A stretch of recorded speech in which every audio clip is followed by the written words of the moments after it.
The spirit consciousness की दुनिया में आपका स्वागत है। अब हम आगे बढ़ेंगे अध्याय 22 के अगले हिस्से पर, जो है सूक्ष्म यानी एस्ट्रल और एथरिक दृष्टि में अंतर। एथरिक दृष्टि सूक्ष्म दृष्टि से थोड़ी अलग है। उत्तरार्ध में एक पूरी तरह से नया आयाम पेश किया जाता है, जिसे चौथा आयाम भी कहा जाता है। चौथे आयाम में एक घन जैसा दिखेगा, एक चपटा आउट संस्करण एक ही समय में सभी पक्षों में देखा गया, इसमें सभी कणों के साथ।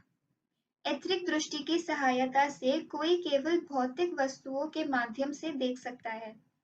ऑब्जेक्ट की मोटाई पर एक प्रभाव पड़ता है कि एथरिक दृष्टि कितनी स्पष्ट होगी। सूक्ष्म दृष्टि में ऐसी मापदंडों पर विचार नहीं किया जाता है। W.T. स्टीड ने थ्रू शब्द का उपयोग तब किया जब चार आयामी दृष्टि का उल्लेख किया, और शब्द पूरी तरह से एथरिक दृष्टि का वर्णन करता है, न कि सूक्ष्म दृष्टि का। अब हम देखेंगे एथरिक के संकायों के आगे के अनुप्रयोग। सबसे पहले हम इसमें देखेंगे जूम इन, दूर का दृश्य, जूम आउट, टेलीपैथी और विचार विनिमय, डीमटेरियलाइजेशन और रीमटेरियलाइजेशन, और आखिर में अदर्शन या इनविजिबिलिटी। शुरुआत करेंगे जूम इन के साथ। आवर्धन दृष्टि का उपयोग आवर्धन के लिए भी किया जा सकता है। यह रेटिना के एथरिक मामलों से छवि को सीधे एथरिक मस्तिष्क या दिमाग में स्थानांतरित करके प्राप्त किया जा सकता है। एक या एक से अधिक एथरिक कणों पर ध्यान केंद्रित किया जाता है और इसलिए अंग के आकार का उपयोग किया जाता है और देखे जा रहे कुछ मिनट ऑब्जेक्ट समान हो जाते हैं।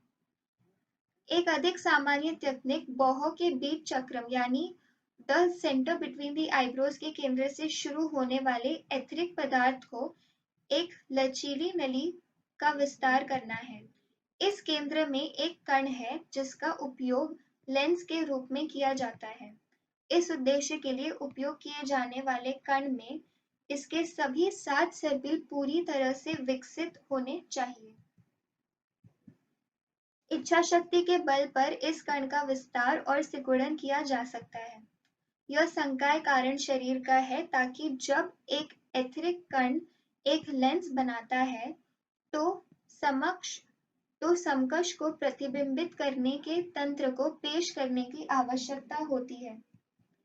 यह तकनीक व्यक्ति के उच्च विकास की मांग करती है। मिस्र के फिरौन के सिरगेयर में माथे के केंद्र से निकलने वाला छोटा सांप इस क्षमता का प्रतीक है। अब आगे हम देखेंगे दूर का दृश्य और जूम आउट। दूर का दृश्य। इस पद्धति के अतिरिक्त इस तकनीक को नियोजित करने वाला व्यक्ति लेंस पर ध्यान केंद्रित करके अपनी चेतना को दूर के क्षेत्रों तक पहुंचा सकता है। Zoom out. एक ही तकनीक का उपयोग वस्तु को थोड़ा अलग सेटिंग का उपयोग करके छोटा दिखाने के लिए किया जा सकता है। यह सामान्य दृष्टि से अन्यथा भारी वस्तुओं को देखने के लिए संभव बनाता है। इसके आगे अब हम देखेंगे टेलीपैथी और विचार विनिमय। टेलीपैथी में एक प्रकार है जो प्रकृति में एथरिक है। इसमें निम्नलिखित दो रूपों में से एक हो सकता है।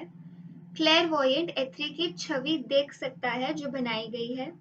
एक एथरिक छवि के निर्माण के दौरान उत्पन्न होने वाली एथरिक तरंगें निकलती हैं और जैसे ही वे एक और एथरिक मस्तिष्क में पहुंचते हैं, वे उस मस्तिष्क को उसी छवि को पुनः उत्पन्न करते हैं। मस्तिष्क में पीनियल ग्रंथि अंग विचारों को स्थानांतरित करने और प्राप्त करने के लिए जिम्मेदार है। जब कोई एक विचार को बहुत अधिक ध्यान केंद्रित करता है, तो ईथर्स को गति में सेट किया जाता है और वे पीनियल ग्रंथि को पराजित करते हैं। यह एक चुंबकीय धारा का कारण बनता है जो किसी व्यक्ति को थोड़ा थरथराता है या शायद एक रंगने वाला एहसास प्राप्त करता है। यह एक संकेत है कि जिस विचार पर ध्यान केंद्रित किया जा रहा है, उसमें संचारित होने के लिए पर्याप्त शक्ति है। आमतौर पर पीनियल ग्रंथि पूरी तरह से विकसित नहीं होती है। जैसे जैसे व्यक्ति आध्यात्मिक रूप से विकसित होता है, पीनियल ग्रंथि भी विकसित होती जाती है। अब हम देखेंगे डीमटेरियलाइजेशन और रीमटेरियलाइजेशन। कणों को अशुद्ध से साधारण रूप में बदलने से वे एथिरिक से ठोस हो जाते हैं। इस बदलाव को मटेरियलाइजेशन कहा जाता है। भौतिकता का उपयोग यानी मटेरियलाइजेशन का उपयोग तब किया जाता है जब कोई आपात स्थिति और उसके सूक्ष्म शरीर में एक व्यक्ति या अदृश्य सहायक को सामाजिक पदार्थों पर कार्य करने की आवश्यकता होती है।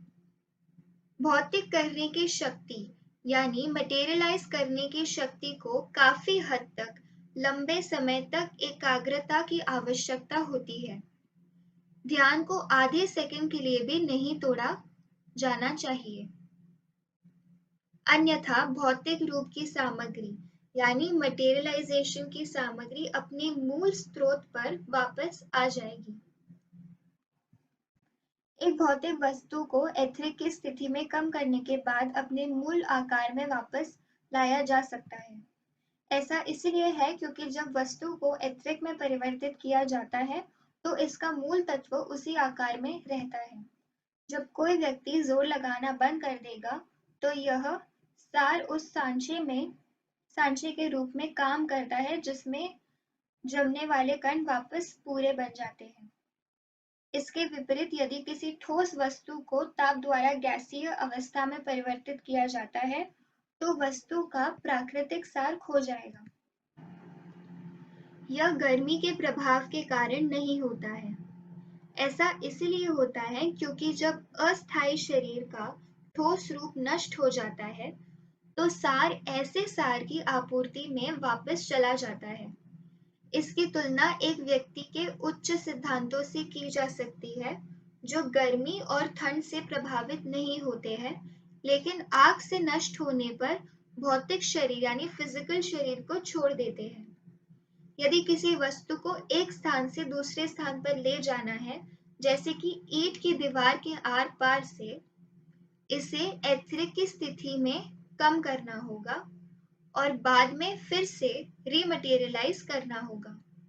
हालांकि यह तेजी से किया जाना चाहिए क्योंकि एक बार विघटित बल को वापस ले लिए जाने पर मैटर को ईथर के दबाव द्वारा अपनी मूल स्थिति में दोबारा बदल दिया जाता है। अब आगे हम देखेंगे अदर्शन या इनविजिबिलिटी। ओकल्टिज्म के छात्रों को एक ऐसी तकनीक के बारे में पता है जिससे प्रकाश की किरणें किसी वस्तु के चारों ओर झुक सकती हैं। ये किरणें फिर अपने पिछले रास्ते पर जारी रह सकती हैं। इस प्रक्रिया में ऑब्जेक्ट तब सामान्य आंखों को दिखाई नहीं देगा। एथिरिक पदार्थ के विशेष रूप हैं जो प्रकाश के संचरण के लिए एक माध्यम है। यह तकनीक किसी व्यक्ति की ऐसी एथिरिक पदार्थ को नियंत्रित करने की शक्ति का एक परिणाम है। अब आगे हम इसमें देखेंगे एथिरिक शरीर पर प्रभाव और एथिरिक धाराओं और एथिरिक ऊर्जा। धन्यवाद।